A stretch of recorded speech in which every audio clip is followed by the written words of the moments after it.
Isang satirikal na tulang sinuri kaunon tungkol sa politika sa Pilipinas na pinamagatang Atikra. Isang komentaryo kung paano madalas na nagiging hungkag na mga salita ang mga pangako sa kampanya matapos ang halalan. Atikra. Sa sugod, murag ulan sa ting-init. Mga saad na nga tagak, sobra katamis kaayo. Sa daplin sa dalan, nagbarog ang mga politiko. Nagangisi, murag buyak nga plastik. Sa entablado, pulong nga halang. Murag sudan nga gibutangan og daghang magic sarap. Lami paminawon pero kapoy na itulon. Kay ang tinuod, walay unod, puros ra sabaw. Mga kamot ginahatag sa katawhan, murag manok nga gipakaon og mais. Nagalinya, nagpaabot, nagpakapinangga.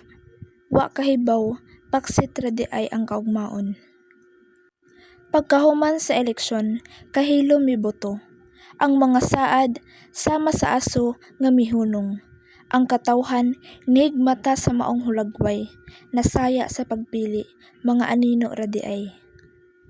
Mga kurakot na nimahog bag-ang. Nagpatuyang sa bulsa, murag mga lamok. Muabot lang kung adunay dugo. Mupahawa kung busog na. Og ang pobre, nagpabiling pobre.